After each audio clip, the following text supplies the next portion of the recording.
E aí, galera, aqui é o Liquid e esse é o canal de Distro Hopper. Esse é um vídeo um pouco diferente, mas necessário. Nesse vídeo, eu vou falar para você como foi o meu percurso, como eu aprendi Linux, passo a passo. Você deve seguir os meus passos? Provavelmente não. Mas ainda assim, quem sabe pode ser útil para alguém, não é mesmo? Primeiro, recadinhos. Um inscrito pediu para fazer um vídeo especial sobre um pouco sobre carreira. Eu não sou exatamente a melhor pessoa para falar sobre carreira, por um motivo meio besta. Eu, na maior parte da minha vida adulta, fui empreendedor. Eu sempre tive empresa. Não para emitir nota e trabalhar como PJ, mas empresa mesmo. Contratando pessoas e escrevendo. Cara, tem um gato querendo derrubar o meu mate. Eu não tenho muita experiência trabalhando para os outros. Inclusive, eu acho que essa talvez tenha sido uma falha na construção do meu caráter. Acho que eu deveria ter trabalhado mais para outras pessoas, porque eu sou muito anárquico, cara. E tem um gato passando aqui. Enfim, eu vou falar com o gato aqui mesmo. Em alguns momentos vocês vão ver o fiofó do gato. Vocês perderam. Esse é um arrependimento que eu tenho na minha vida. Eu acho que eu deveria ter trabalhado mais para outras pessoas. E principalmente, outras pessoas não, mas na verdade trabalhar para empresas grandes, tá? Porque eu caí muito em armadilha, tomei muito calote. O Brasil não é exatamente o melhor país do mundo para você empreender. Então, é muito trabalho, pouco dinheiro, muita dor de cabeça. Cara, eu perdi meu cabelo, velho. Eu tinha um dread, eu tinha 1 metro de dread, cara. Meu dread chegava até o umbigo. Na verdade, ele passava no umbigo. Ele chegava quase. Ele tava quase passando da virilha, o meu dread. Eu fiquei careca, bicho. Por quê? Porque Brasil, CNPJ, tá? Então. Mas quem sabe um dia eu conto um pouco. Justamente por eu não ter passado por grandes empresas, eu posso falar muito sobre empreendedorismo, mas eu posso falar muito pouco. Aliás, nem sobre empreendedorismo eu não posso falar, porque se eu tivesse o que falar sobre empreendedorismo, eu seria muito mais rico do que eu tô hoje. E é isso, né? O único conselho que eu dou de cara assim é, meu, passa um tempão trabalhando para os outros, principalmente empresa grande, tá? Foge de empresa familiar, foge de empresa média, foge de empresa pequena. É legal, é divertido, é confortável, mas é complicado, tá? Se você puder, meu, já vai, mira nos grandes, logo de cara. Faz sua carreira nas empresas grandes. Esse é o meu conselho. Mas quem sabe um dia eu posso fazer um vídeo sobre isso. É que é difícil falar sobre as empresas porque envolve contratos, envolve outras empresas também. Essas empresas que eu tive, algumas fizeram contratos com empresas muito maiores, com canais de YouTube gigantescos. Né? Tem 2 canais de YouTube, pelo menos, que já foram clientes meus. E eles têm 12 milhões de. Voltou. Eles têm uns 12 milhões de inscritos, cada um. Né? E eu cuidava do site deles, a infra deles, essas coisas todas. Eu não, na minha empresa. Calma, tem mais um recadinho. Eu ainda estou pensando exatamente como fazer, como eu formato o lançamento de vídeos do canal. Porque conforme as eleições forem chegando, muito provavelmente eu vou querer falar cada vez mais sobre política. Não sobre política partidária necessariamente, mas sobre os processos de empoderamento político. E fora os absurdos que eu ando vendo por aí também. Tipo aquela história do garoto lá que ele foi abordado pela polícia no parque enquanto ele estava andando de bicicleta, que agora ele está sendo perseguido pela polícia porque ele denunciou o abuso na hora né? Eu tenho muitas histórias para contar com essa também. E realmente não cabe em vídeos aqui do canal, né? Então existe uma possibilidade talvez ou de eu criar um canal só para isso, sem deixar essas pinceladas de história e política que eu conto nos vídeos aqui nesse canal, mas assim, para fazer vídeos dedicados a esses assuntos. Eu acho que um canal apropriado seria bom, um canal separado. Que é outro público, é outro tipo de hater também, né? Aqui eu tô acostumado a ter os haters de distribuição. E aí, se eu começar a falar um pouco mais de política, de racismo, eu vou começar a ter hater da vida real. Hater, enfim, é tão besta quanto, mas é um assunto um pouco mais sério. Mas aqui nesse canal eu quero manter a regularidade, então eu quero continuar falando das coisas como eu falo aqui, né, de distribuições, Linux e tal. E no canal de política seria uma coisa mais de vez em quando, né? Talvez um podcast, né? A última vez que eu gravei um podcast foi em 2014, olha só. Foi o BGM Cast. O que eu estou tentando manter aqui no canal é uma regularidade, pelo menos 3 ou 4 vídeos por semana, né? Eu queria muito fazer vídeo segunda, quarta, sexta e domingo, né? Reservando os domingos para os vídeos mais filosóficos, mais de humanas, digamos assim. Né? Então, no último domingo eu lancei o vídeo de religiões. Esse domingo agora era para eu ter lançado o vídeo de seitas, mas infelizmente aconteceu um imprevisto, que inclusive vai ser tema de vídeo também. que é sobre um trabalho de faculdade que deu muito errado e a metade do grupo resolveu não fazer a parte deles. Enfim. Meu Deus do céu. Estou cercado de crianças. E, enfim. Não sei. Diga aí nos comentários o que você acha. Né? Aproveita e já fala qual dos 3 vídeos de humanas eu devo lançar primeiro. Não sei se vai ser no meio da semana ou se vai ser no domingo mesmo, tá? Eu tenho 3 vídeos gravados. Um é um vídeo sobre seitas. Você está numa seita? Você participa de uma seita? Talvez você esteja, você não sabe. Por quê? Porque as empresas hoje em dia, principalmente as pequenas, principalmente as startups, elas têm estruturas de seita. Elas usam os mesmos mecanismos de seita para manter a galera lá dentro, trabalhando de graça para eles, em troca de afagos em redes sociais. O outro vídeo é um vídeo mais polêmico, porque esse vídeo eu gravei com muito raiva, muita raiva. É um vídeo sobre pensamento crítico. Como vocês já perceberam, eu estou batendo muito nessa tecla aqui nos últimos vídeos sobre pensamento crítico em geral. Que, na minha opinião, o brasileiro ele é treinado desde criança para não ter pensamento crítico. Não ter um pensamento científico, não ter nenhum grau de ceticismo, é tudo na fé, é tudo positivo, ai, ai, ai, aquela coisa toda. É, mas foi um vídeo gravado baseado na treta do Linus Torvalds, que um antivacina resolveu, um antivacina inscrito no canal do Linux, do kernel, resolveu fazer uma campanha anti-vacina. O Linus Torvalds deu uma surra no cara, mas essa não é a parte interessante. Na verdade é muito preocupante, cara. Porque o cara do Linux teve que explicar para um idiota qualquer que vacinas não são frutos de uma teoria da conspiração da Big Pharma, que é difícil. Esse é o segundo vídeo. E tem um terceiro vídeo que eu agora não tô lembrando qual é. Ele já tá gravado, ou não? Ah, não, esse eu não gravei ainda. Ah, tem o vídeo do OpenSUSE, tá? Mas esse vídeo não é. Ele não é de humanas, não. Teve um vídeo de OpenSUSE sobre o zipper e construção de pacotes RPM, que eu fiquei sem voz no meio do vídeo, eu abortei o vídeo. Então ele só tem meio vídeo. E eu não sei o que fazer com esse meio vídeo. Eu não sei se eu lanço, ou se eu termino ele, ou se eu refaço ele, eu não sei o que eu faço. Mas era basicamente um vídeo mostrando todas as opções do comando zipper, que é o gerenciador de pacotes de alto nível do OpenSUSE, né? E eu mostrei também como criar pacotes RPM, sim, só porque estava ali fácil. Beleza? Bom, enfim, diga aí nos comentários aí o que você prefere no próximo domingo, ou o próximo vídeo de humanas, seitas ou antivacina. Talvez eu solte esses vídeos antes, porque como vocês podem ver, eu tô com bem pouco vídeo aqui para lançar. Eu vou ter que gravar vídeos logo mais. Mas esses recados, tá? Então vamos começando pelo começo, tá? Recapitulando, acho que se não me engano no vídeo sobre racismo, eu contei um pouco sobre como foi a minha história, como é que começou, né? História minha com Linux e tal.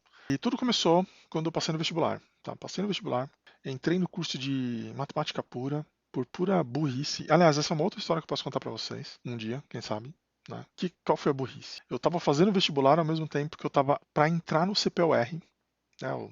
Esse mesmo, CPUR, ia virar um oficial do exército. E o meu coronel, ele chegou para mim e falou, ó, seguinte, se você não tiver matriculado numa graduação, quando a gente chamar para você entrar aqui, você não vai rolar. Eu queria muito entrar no CPUR, tá? Não se enganem. Cara, o pessoal me chama de esquerdopata, mas as ideias. Eu queria muito entrar no CPUR naquela época. Meu coronel chegou e falou isso pra mim. Falou, você precisa estar matriculado no curso superior. Eu não tinha um puto, cara. Não tinha dinheiro para pagar a faculdade. Precisava passar no vestibular. E o que eu queria fazer era engenharia, né? Engenharia da computação, para ser mais exato. Que é o curso que eu estou terminando hoje. Estou terminando no ano que vem. Não, meu sonho era fazer engenharia da computação na Poli, né? Na Universidade Politécnica. Só que eu tinha que passar. E o cara, meu coronel, falou: ó, você passa num curso superior aí, mano. Passa isso. Se você não passar, você tá fudido. Se você não passar, ele vai te mandar para Quitaúna. Foi isso que ele falou para mim. Que eu não ia poder ficar no CPUR se eu não tivesse um curso superior. Se eu não estivesse cursando, né? Aí eu falei, meu Deus do céu, o que eu faço na minha vida? Aí eu prestei matemática, porque matemática era mais fácil de passar. Só que o idiota aqui tinha nota para passar na Poli. Então, é isso mesmo, né? Eu estudei para ter nota para passar na Poli. Eu tive nota para passar na Poli, mas eu não tive a coragem de colocar lá na FUVEST para eu prestar Poli. Eu fui parar no IME. Chegando no IME, enfim, cara, essas minhas aventuras com o Exército, um dia eu conto mais sobre elas. Quando eu cheguei no IME, que não é o Instituto Militar de Engenharia, deveria ser, né? No Instituto de Matemática e Estatística da USP, né? Eles têm uma rede Linux lá. E essa rede Linux, ela acho que foi uma das primeiras redes Linux de universidades públicas do Brasil, facilmente. E é isso, cara. É uma sala com um monte de computador, todo mundo rodando Linux. Aí você tem o sysadmin que fica na sala do lado. Ele cria um usuário para você, te dá uma senha para você mudar depois. E uma listinha com as instruções. No caso, as instruções eram cota de impressão, bom uso da máquina, né? Então, jogar Quake, Doom, essas coisas não era permitido. Fora isso, estava tudo liberado. Quando eu entrei na sala e loguei o computador, eu me dei de cara com um FVWM, com um TK-Desk. Né? Se eu lembrar, eu boto a foto aí. Está no Debian até hoje, tá? O sistema era um sistema Debian ligado em rede, a home era remota, montada por NFS, aquela coisa toda. Eu não fazia a menor ideia do que fazer ali, porque eu fiz um curso de informática, acho que em 97. Eu tinha aprendido a usar o Windows 95, meu. Que era basicamente, meu, operar a janela, arrasta a janela, clica a janela, maximiza a janela, fecha a janela. Não tinha, cara. Eu não sabia fazer nada ali. Linha de comando, essas coisas eu não sabia. E aí, depois de ficar 3 horas encarando o monitor, apareceu um cara, um lourão gigante. Ele percebeu que eu tava com uma caixinha de CDs, né? Tava ao meu Discman, né? E uma caixinha de CD de uma banda que eu gosto muito. E esse cara gostava dessa banda também. E ele puxou assunto. E eu cheguei pra ele, depois de uns 5 minutos de conversa, perguntei pra ele, cara, o que eu faço aqui? E aí ele falou, cara, eu vou te ensinar alguns comandos, né? O primeiro comando que ele me ensinou foi o man, né? E o segundo comando que ele me ensinou, o vim, tá? Então ele me ensinou a usar o vim para editar arquivos e ele me ensinou a usar o man. E foi isso. A gente terminou a conversa. O nome dele era Alexander Limberpulo. Se eu não me engano, naquela época ele estava fazendo doutorado em matemática aplicada. Hoje, até onde eu sei, ele dá aulas na Poli, lá na Escola Politécnica. Ele é professor lá. Dá aula de cálculo, sei lá. Acho que ele dava aula de cálculo. E foi muito engraçado esse dia, né? A gente vivia se trombando ali, sempre se cumprimentando e tal, e ele sempre me ensinando bem a conta-gotas mesmo, porque ele era um cara muito ocupado, né? Ele me ensinando bem a conta-gotas algumas coisas, né? Mas o principal que ele me ensinou foi o comando man. Outra coisa muito importante que ele me ensinou, ele me explicou como funcionava o File System, o, o, o sistema, a hierarquia do sistema de arquivos do Linux, né? Ele me explicou que isso existia, ele me explicou que o drive C era equivalente ao barra, para eu entender, né? E aí ele falou, ó, esse mesmo TK10 que você está usando aí, dá uma fuçada nele, dá uma navegada nele que você vai entender. Os arquivos executáveis eles ficam no diretório barra bin e no barra usr bin. Tá? Aí é só você pegar o man e dar um man num comando que tem lá dentro, tipo man ls. E aí você lê tudo aí e vai embora. E foi o que eu fiz. Né? Não foi no mesmo dia, obviamente, mas o que eu fazia era o seguinte: sozinho eu aprendi que o comando tab completa comandos. Né? Então, o que eu fiz? Eu apertava o tab, apertava a letra A e apertava o tab. No caso, na época não tinha 259 opções diferentes para a letra A, tá? Era menos. Mas eu apertava e aí tinha esse monte de comando e eu ia um por um. Vamos lá. Man AC. E eu lia o que era o man AC. O sistema lá era Debian, boa parte dos manuais estavam traduzidos, mas não todos, tá? Então, ao mesmo tempo, eu aprendi inglês nesse processo. Por quê? Porque eu pegava o meu dicionário, Michaelis, de bolso, deixava ali do lado, e eu ia lendo os manuais, e toda vez que eu encontrava uma palavra que eu não conhecia, eu ia no dicionário e eu fazia anotações. Tem algumas palavras mais de jargão que eu anotava para fazer buscas no Google depois. Né? Que na época ali o Google estava engatinhando, mas ele já existia. Ou no Yahoo, né? Ou, na verdade, eu usava mais o Alta Vista, cara. Ou Hasta la Vista também. Aprendi muito no Hasta la Vista. E eu fui fazendo esse processo, né? Como eu falei, não tudo de uma vez, mas ao longo de uns 3 meses pelo menos, era uma rotina que eu tinha todos os dias. Eu me dedicava X horas, sei lá, 1 hora ou 2 horas estudando cada um dos comandos que tinha no meu computador ali acessível para usar. Né? Como eu falei, bem menos comandos do que eu tenho hoje, qualquer Linux hoje em dia tem muito mais comandos do que tinha aquele Debian naquela época. Porque o Linux ele ficou um sistema muito mais complexo, com muito mais coisas instaladas ao mesmo tempo. Mas eu fui lá, letra A, apertava o tab, ia lá em ordem alfabética, ia todo mundo, depois letra B. Nossa, tem um B aqui. Nossa, man B. Depois eu fazia a mesma coisa que a letra B. Aí eu descobri o comando info, né? O info, ele geralmente é uma versão hipertexto do man. Geralmente ele tem mais coisas. O manual é mais aprofundado e mais dinâmico do que os manuais padrão, tá? Esse info é uma coisa do pessoal do GNU, né? O man, se eu não me engano, foi coisa do Unix mesmo, né? Era coisa é padrão do Unix. O info não, o info é coisa GNU. Tá? Vamos ver aqui, ó, info bin, por exemplo. É, mas esse método de aprendizado é muito interessante quando você é uma pessoa enciclopédica, né? Que você gosta de aprender tudo, você lê o livro inteiro, né? Eu sou esse tipo de pessoa, tá? Eu começo a ler livros pelo final, livros técnicos, né? Eu leio do final para o começo, porque geralmente o começo do livro ele vai te mostrando passo a passo como é que você vai construindo aquele conhecimento até chegar no uso lá no final. E geralmente eu começo pelo final, por quê? Porque às vezes eu já sei as coisas, alguma coisa que tem ali no começo, e aí eu vou voltando conforme eu não consigo acompanhar o que o livro está dizendo. Isso me permite ler mais rápido os livros, dominar mais rápido alguns assuntos. Por outro lado, isso deixa alguns buracos. Às vezes algumas coisas básicas passam batido, né? Mas quando você tem que aprender muita coisa muito rápido, essa é uma alternativa também, né? Você não precisa passar por todas as etapas do livro até chegar naquela parte final, sendo um exemplo clássico, assim, quem já fez exatas vai estar muito claro na cabeça. Cálculo, normalmente, você começa por números reais, conjuntos, aí você vai para operações trigonométricas, aí você começa a ver limite, e aí você vê limite de operações trigonométricas, você vê limite de equações blá blá blá, e aí você começa a ver derivada, aí você tem as regras da derivada, a derivada de cosseno, derivada de seno, e aí você vai ver técnicas de primitivação, cálculo de área. Então, quer dizer, é um assunto que é progressivo, mas no final das contas, o que você tem que aprender no cálculo por exemplo, de cálculo 1, o que você tem que aprender no cálculo 1 é calcular a área por debaixo do gráfico, calcular pontos de máximo e de mínimo. Isso é cálculo 1, basicamente, tá ligado? E às vezes você não precisa passar por todo aquele rolê anterior para conseguir chegar nesse entendimento. Tá? Isso que é o pior, cara.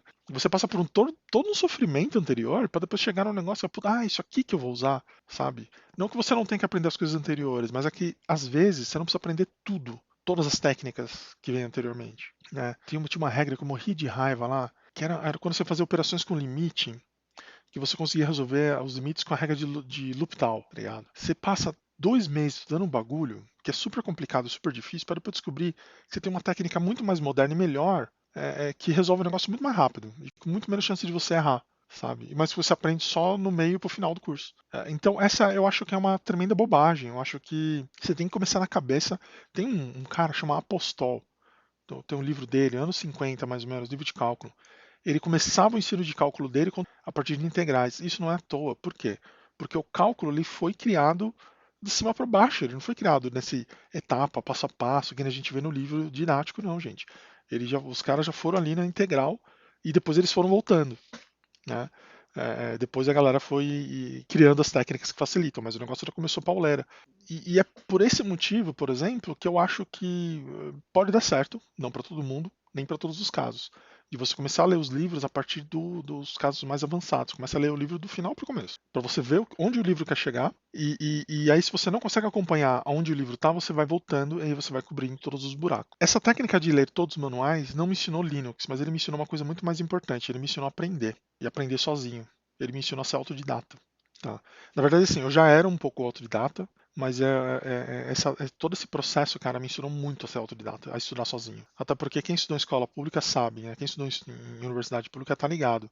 Não tem aula, velho. Tem ali um professor bravo, mal-humorado pra caramba, louco pra se aposentar, dando uma aula ruim pra caramba, que ele basicamente lê o livro e joga na lousa. E se você não tem obrigação, você não é obrigado a assinar a lista de presença, meu, ninguém vai na aula. Essa é a verdade. Né? Hoje em dia o pessoal está obrigando o aluno a ir para a aula, mas é uma perda de tempo. Muito perda de tempo. Porque é isso, cara. Você aprende pelo livro. Você aprende estudando sozinho. 80% você aprende estudando sozinho. Tá? Geralmente os livros são bons guias, tá? Geralmente, os livros são bons guias. O professor está lá para tirar dúvida. Então, assim, o melhor aproveitamento que você pode fazer de um professor em uma universidade pública é pegar o livro-texto que ele vai usar, resolver as listas de exercícios que ele passa e ir para aula para tirar dúvida, não para assistir aula. Você não vai aprender com aquele doido lá escrevendo na lousa, esquece. Tá? Então fica uma dica também para você estudante, principalmente em universidade pública. Em universidade pública o ritmo é diferente. Na particular o pessoal tem os professores geralmente eles são um pouquinho mais, vamos dizer, dóceis. Tem aquela história, né? Se o professor começa a pegar muito no pé, o pessoal pede para trocar o professor. Pois é, isso funciona na vida real, tá? Mas eu percebi que estava faltando alguma coisa. Eu sentia que, por mais que eu estivesse aprendendo um monte de comandos e eu estivesse aprendendo a estudar, eu sentia que faltava dar liga, sabe? Faltava uma liga no que eu estava aprendendo, faltava dar um significado para aquilo que eu estava aprendendo, né? Não é porque você sabe o comando ifconfig, dhcpcd, não é porque você sabe esses comandos que você sabe rede, que você sabe montar um squid, que você sabe para que serve um proxy. Então, quer dizer, você sabe a ferramenta, você não sabe dar sentido para o uso daquela ferramenta. Para isso foi muito importante para mim os livros e os manuais das próprias distribuições, tá? Eu vou falar aqui de um cara que me ajudou muito no começo, que foi o Linux Manual, tá? O Linux Manual, ele foi escrito pelo Hugo Cisneiros, tá? O Hugo Cisneiros é um cara que ele escreveu esse manual quando ele tinha 13 anos ou 12, uma coisa assim. Ele era muito novo. Eu conheci ele, na verdade, através do fórum de BitTorrent para animes, muito famoso aí, não existe mais. O Tracker, né? E ele era sysadmin dos servidores lá. E aí, entre um anime e outro, ele escreveu esse manual, que é um manual que tá super obsoleto, tá? Eu não recomendo, mas era um manual que era muito completo e ele falava tudo, cara. O que é Linux? De onde veio? Para onde vai?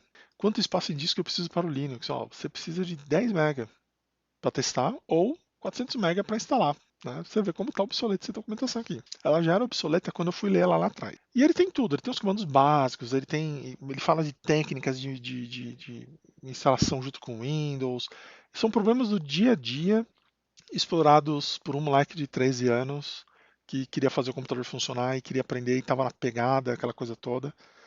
E é isso. Tipo, ele não tem preconceito, enxergando partições do Windows no Linux e vice-versa. Quer dizer, não tem esse preciosismo, não, é só Linux, não vou mexer e tal. Não, com ele era vale tudo. Usando o pacote RPM no Slackware, tá vendo? Blasfêmia, blasfêmia, blasfêmia.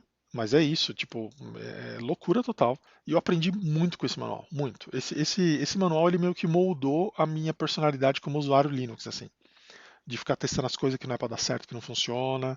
Né? É que nesses dias eu quebrei um OpenSUSE. Eu quebrei um OpenSUSE.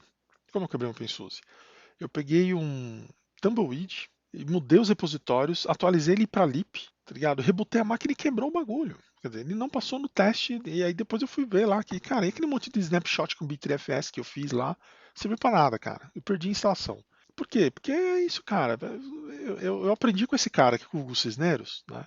Com quem eu tive a oportunidade de trabalhar depois. Eu contratei ele em algumas consultorias em uma das minhas empresas para ele ajudar a gente a modernizar o nosso stack de servidores para atender melhor os nossos clientes na época. E é isso, cara. Esse cara moldou a minha forma de usar Linux. Né? Ele é um hacker, no melhor sentido da palavra, e maluquíssimo, assim. Na época ele era muito louco e atacava todas as frentes e tipo, não tinha nada sagrado com esse maluco, não, cara. Ele ia pra cima, hackeava e mostrava como é que ele fazia, era lindo.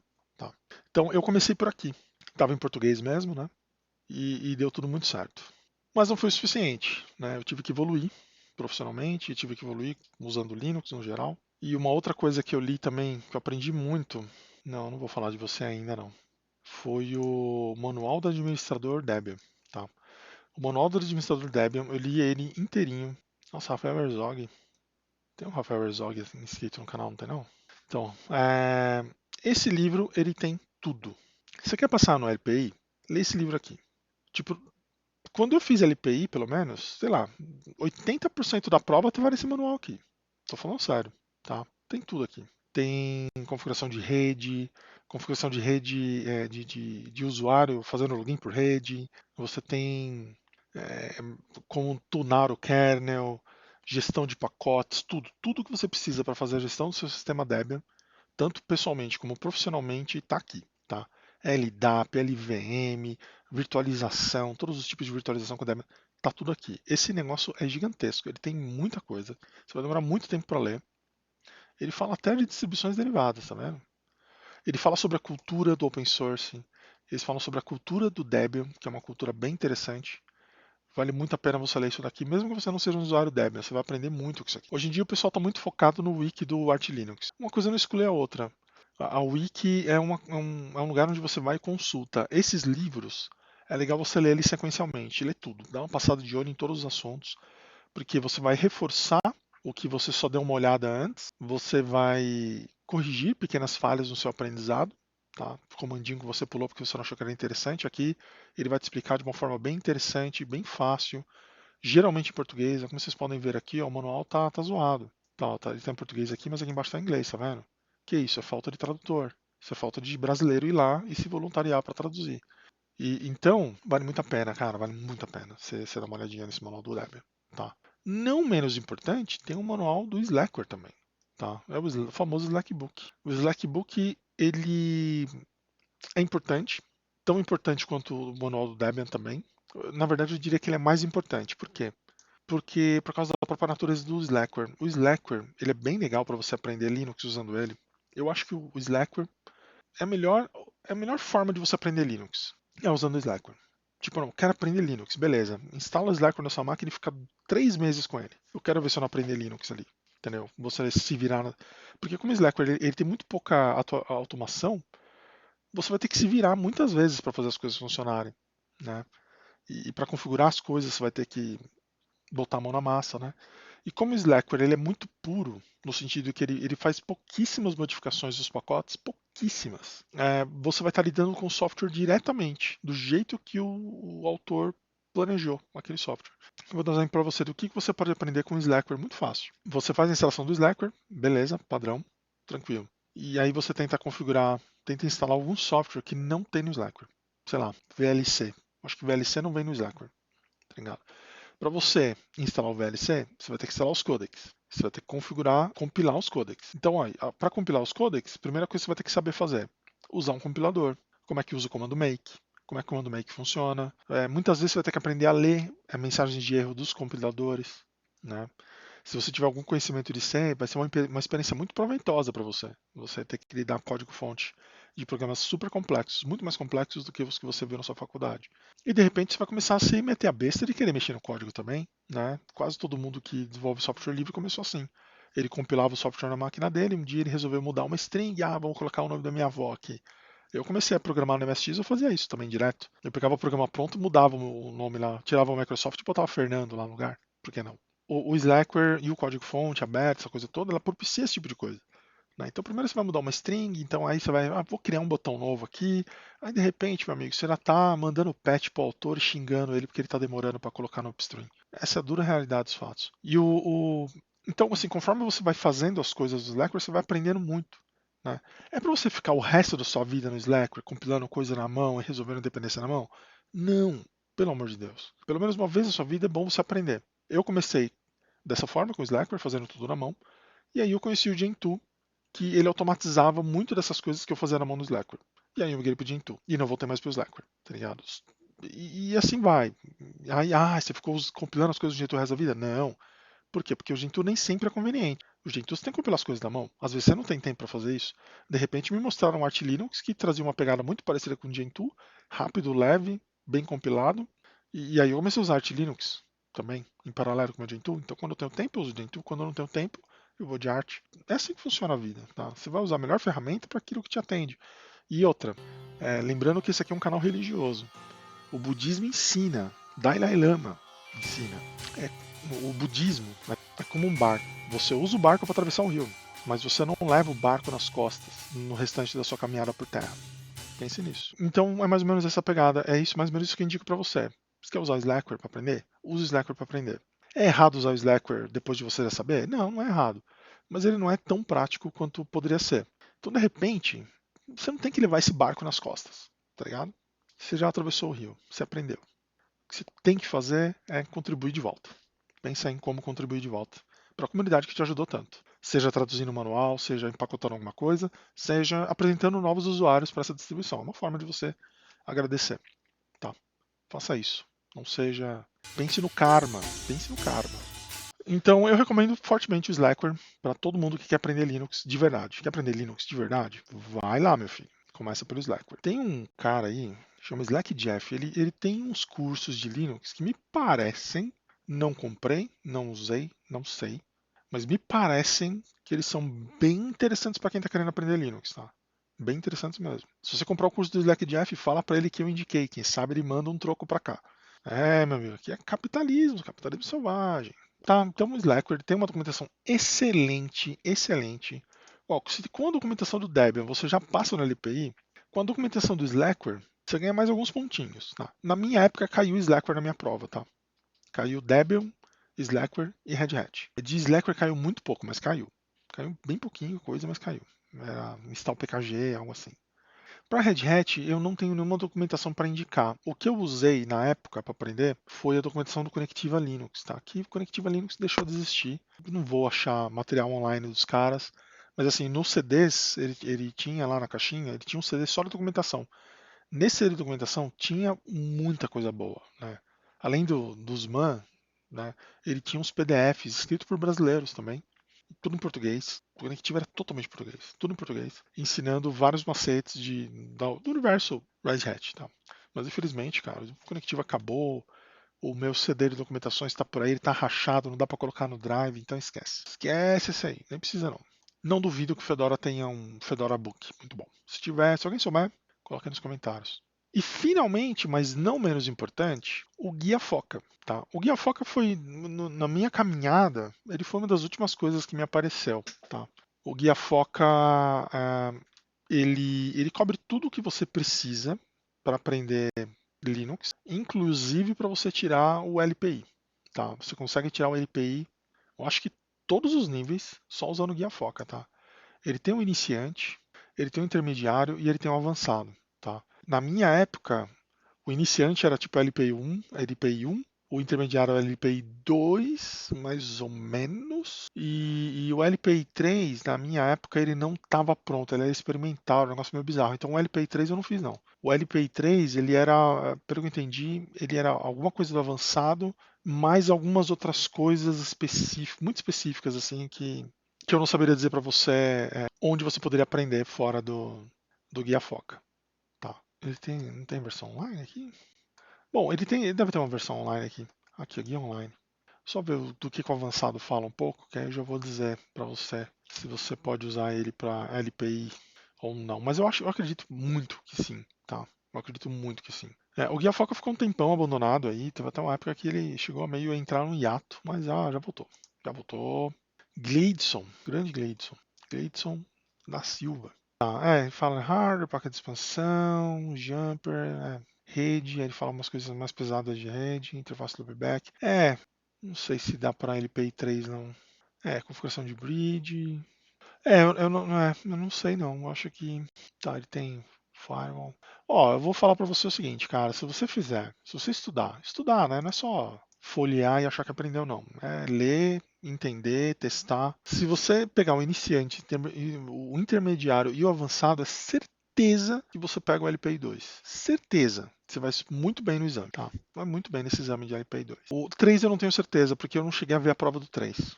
Na minha época ele era experimental, tipo, eu ia pagar, mas os caras não sabiam se ia ter ou se não ia ter o certificado. Tinha sido um no final das contas teve, né? Aí só tinha o único cara que tinha o LPI 3 era o dono da For Linux, mano. Enfim, era uma zona. E tem essa versão de segurança aqui que eu não lembro de ter visto esse documento. Aqui ele fala de LPI 3. Então talvez tudo com segurança ele caia em LPI 3. Tá? Então aqui tem muita coisa. Tem muita coisa, muita coisa, muita coisa. Tá? Minha recomendação, inclusive, não vai aprender esses negócios no YouTube. Aprende aqui, ó. Lê aqui. Lê aqui. É muito mais rápido, você vai aprender mais, você vai aprender focado, e se você exercitar os conteúdos, você vai pelo menos tirar um LPI 2, garantido aqui. O 3 eu não tenho certeza, mas diz a documentação aqui que ele pode ser uma referência aí para o LPI 3. Deixa eu só ver se eu tô muito animado aqui. Vamos ver o que ele fala do LPI 3. Guia Frox Segurança foi também para atender pessoas que fazer. Tá. Então ele é um complemento ao LPI 3, tá? Então, para quem vai fazer LPI 3, fique à vontade, tá? Guia Foca, indiscutível, uma das melhores documentações que tem por aí. Mas eu quero aprender com o guia do Guanabara, que é dividido em 3 mundos lá. Então vai, velho. Você vai ficar 6 anos lá, porque até hoje eu acho que não deve ter terminado aquele curso. Nada contra o Guanabara, nada contra esses cursos que tem no YouTube. A minha sensação, geralmente os cursos do YouTube eles demoram demais. É muita enrolação. Sabe, o cara pica o conteúdo em 15 vídeos diferentes, porque o que importa para ele é o volume de pessoas acessando o conteúdo, né? E não quem está seguindo o conteúdo e quer usar aquele conteúdo para alguma coisa de verdade, né? Ele serve mais como consulta do que para seguir sequencial. Se você está com pressa de aprender, pega um livro. Ou compra um curso na Udemy. Um bom curso, né? Nem todo curso é bom. Beleza? Guia Foca. Esse é o cara. E finalmente, o cara que mudou tudo na minha vida. Porque assim, depois que eu já estava com o inglês mais ou menos ali no esquema, e eu não demorava mais tanto tempo para ler as documentações de inglês, e eu já tinha terminado de ler todos os manuais, o livro do Debian, o livro do Conectivo, o livro do Slackware, eu comecei a me interessar muito pelos how-tos. Eu cheguei até a traduzir algum how-to ou outro, mas esses how-tos, eles abordam absolutamente todos os assuntos que você pode imaginar sobre sysadmin em geral, tá? Todos. Então, ó, você tem aqui RAID, impressora, shell, sysadmin, benchmarking, cluster, backup, recovery. Cara, você tem tudo, tá? Então você vem aqui, ó, programming, general, por exemplo. Vai ter aqui, ó, software building, software project management, GCC front-end, quer dizer, tudo. E assim, o nível desses how-tos é absurdo, tá? Ele é muito aprofundado, cara. É escrito por hackers para futuros hackers, tá? Foi nesse lugar que eu aprendi a fazer disso, foi nesse lugar que eu dominei o setup de kernel. Cara, mais da metade de tudo que eu aprendi na minha vida de Linux foi nesse site. Tá? Infelizmente, ele não é mais tão usado como ele era antigamente. Eu tenho a sensação que ele não deve estar mais atualizado. Eu acho que ele foi abandonado, o que é uma pena, porque é muito conteúdo, cara. Eu lembro que você conseguia, eu não sei qual distro que vinha com esse cara num zip. Você conseguia baixar ele todo. E aí, quando eu fui para a Índia, pra vocês terem uma ideia, quando eu fui para a Índia, eu levei esse cara no meu HD. E eu ficava estudando lá. E eu aprendi coisas demais. Wireless, 2011, 2012. Ele tá meio. Tem muita coisa aqui que é atemporal, né? Muita coisa aqui que é atemporal. Mas infelizmente. Deixa eu ver se tem assuntos mais recentes, tipo SSD. SSD não tem. Bitree. Tem o Razer FS. Tá, ele não tem. File Systems. Vamos procurar o File Systems. Vamos ver o que ele tem aqui. ST2, LVM.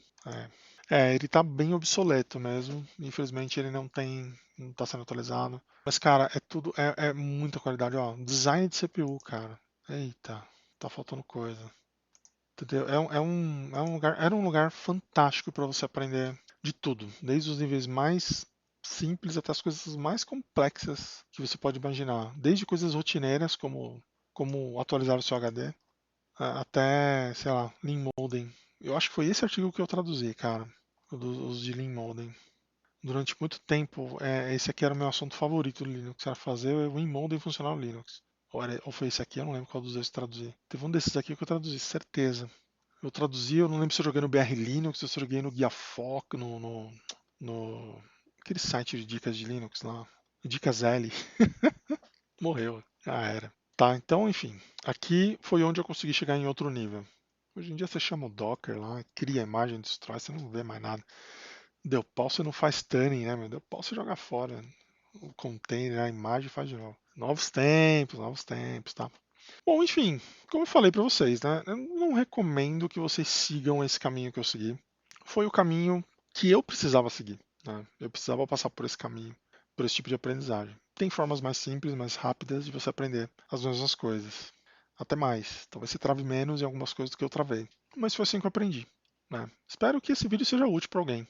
Gostou do vídeo, dá um like. Não gostou, dá um dislike. Dúvidas, sugestões, deixe aí nos comentários. Se quiser ajudar o canal, uma contribuição gorda no Pix, segue o Pix do canal. Se você quiser nos seguir nas redes sociais, segue as nossas redes sociais. Se você me seguir no Twitter, eu te sigo de volta, desde que você não seja um bolsominion soltando fotos peladas no seu timeline. Por quê? Porque esse aqui é um canal família, né? E meu Twitter, meu filho acessa. Então, por favor, eu não quero ter que ficar explicando dia do desenvolvedor pelado para ele, tá?